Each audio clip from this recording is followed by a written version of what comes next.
Social media network news धारा पर आपका बहुत बहुत स्वागत है। मैं हूं आपके साथ प्रियंका मिश्रा। छात्रों के भविष्य को संवारने के लिए जहां छात्र लगातार साल दर साल कड़ी मेहनत करते हैं और सरकारी परीक्षाओं के सारे अपने भविष्य को सुधारने का और संवारने का काम करने का सपना लिए आगे बढ़ते हैं, वहीं लंबे समय से और कई सालों से इन तमाम प्रतियोगी परीक्षाओं को लेकर जिस तरह का माहौल बना हुआ है और जिस तरह की शिकायतें लगातार परीक्षाओं में गड़बड़ियों से लेकर भ्रष्टाचार को लेकर आती रहती हैं, ऐसे में छात्रों का भविष्य अलग अलग परीक्षाओं में अधर में लटका हुआ नजर आता है और कई बार तो परीक्षाएं होकर जिस तरह से ये परीक्षाएं निरस्त की जाती हैं, ऐसे में छात्रों का भविष्य न केवल अधर में लटका रहता है बल्कि उनके भविष्य पर सवालिया निशान भी खड़ा हो जाता है।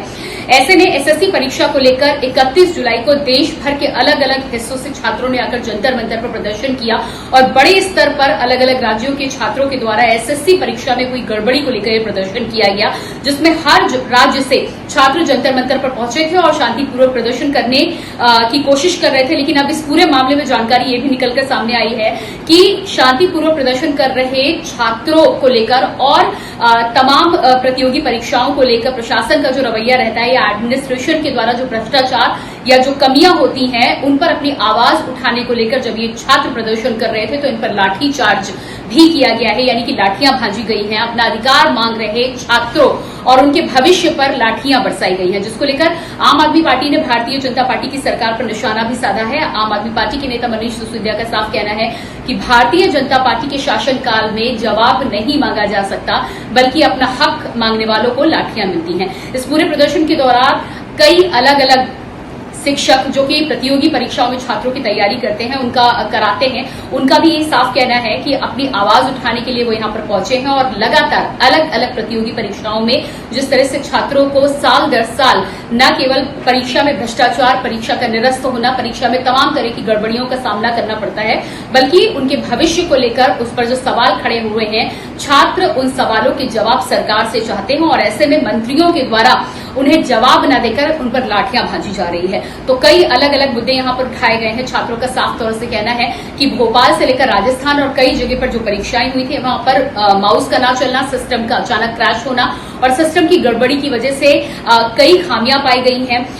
कई जगह पर बुजुर्ग महिलाओं को सुरक्षा की स्थिति में लगाया गया था, जहां पर सुरक्षा के लिहाज से अगर देखा जाए तो ये बिल्कुल अनसेफ सेंटर थे जहां पर छात्र परीक्षा देने के लिए पहुंचे थे। कई जगह पर छात्रों का ये भी कहना है कि सेंटर्स पर उन्हें न केवल रोका गया बल्कि देर तक रोका गया। ऐसे में उनका न केवल अपमान हुआ है बल्कि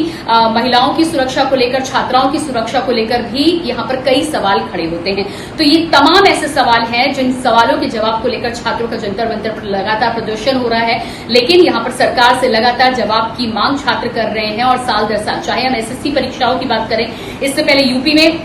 लगातार 69,000 शिक्षक भर्ती को लेकर अभी भी लंबे समय से 2-2.5 साल से अधिक समय हो चुका है और छात्र अभी भी प्रदर्शन करते हैं। लखनऊ के हजरतगंज पहुंचते हैं और वहां से उनको इको गार्डन रवाना कर दिया जाता है।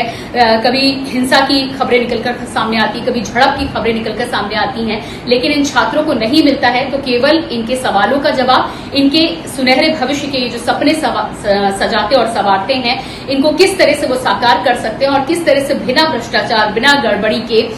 ईमानदारी के तौर पर परीक्षा कर उसका नतीजा सामने आ सकता है, इन सवालों के जवाब इन छात्रों को नहीं मिल रहे, जिसको लेकर एक तरफ कांग्रेस और आम आदमी पार्टी छात्रों का समर्थन कर रही है तो ये छात्र लगातार सरकार से जवाब मांग रहे हैं। अब देखना ही होगा कि जंतर मंतर पर इस घटना के बाद छात्रों का प्रदर्शन और कहां और कितना लंबा जाता है, क्योंकि जंतर मंतर पर जिस तरह से छात्र इकट्ठा हुए हैं, जाहिर सी बात है कि अलग अलग देश के अलग अलग हिस्सों से आए छात्र अब अपने भविष्य को लेकर सरकार की ओर देख रहे हैं और सरकार से सवाल कर रहे हैं।